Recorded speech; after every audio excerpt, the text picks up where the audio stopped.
Northeast and East communities. This is one of Azad's favorite slides right here because it talks about all his favorite properties. No. Realistically, though, these communities are hidden gems, especially the ones that when you go north along the LRT line, like Marlborough, Rundle, Whitehorn, things like Temple.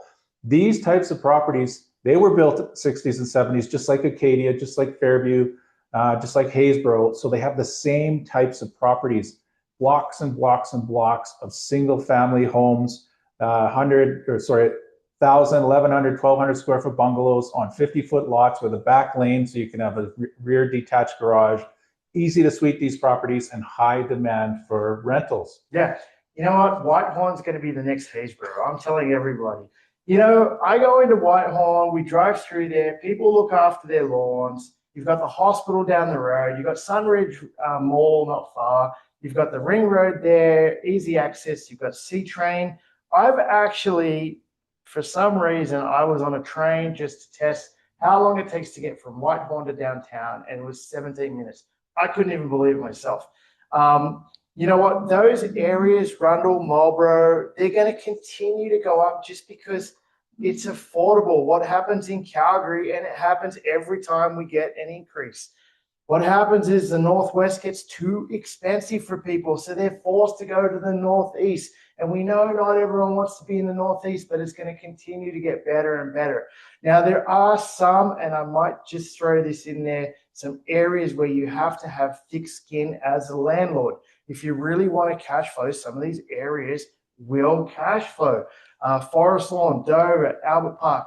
Now, we are never, ever going to put new investors into some of these areas just because there are issues. There's druggies, there's prostitution, there's safe injection sites, there's bad things happening, and it's not going to go away. We need you guys to understand that. There is no way we're putting a new investor into there if we don't have to. If an investor comes to us and they grew up in the area or they own a bunch of rental properties in there, we've done it for sure, right? But there are problems in there, and if you can afford to spend, $448,000 in Albert Park, even though Albert Park, it's tipped to have a new development on the north side of Albert Park where the train station is.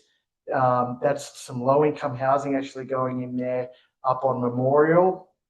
You know what? We still wouldn't do it. We would rather take your $448,000 and go into a beautiful community like Willow Park across from the mall and get you into a townhouse that would cash flow all day long. And we would sit you down and explain the reasoning behind it. A lot of people call us all the time and say, well, with Forest Lawn, I can get a fully renovated property, right?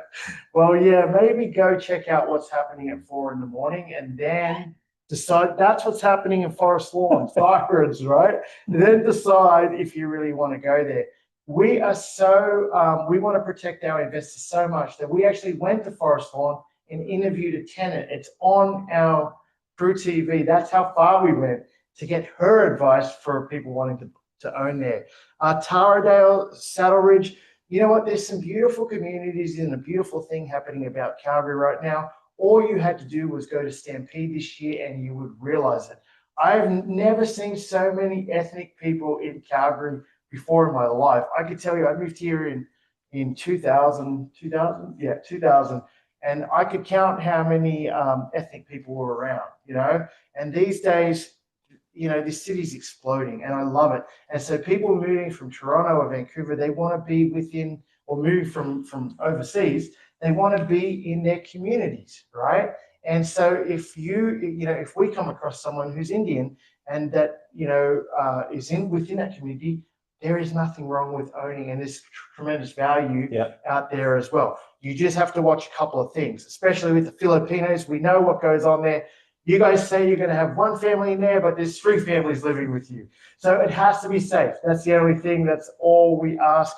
And we basically, and I'm not picking on the Filipinos. I love Filipinos, but I'm just saying in general, you can't cram so many people into one house. And we always strive to basically make sure not only the property is safe, but if it has a suite, legalize it. Yeah. Because that way, you can sleep at night. and nothing's going to happen, hopefully. Yeah, we're still trying to find that typical Australian community. Yeah. Haven't found it yet. When we do, we'll let you know. I don't know with the Aussies. They scatter themselves, but they don't like to be together. I don't know. Okay. That's funny.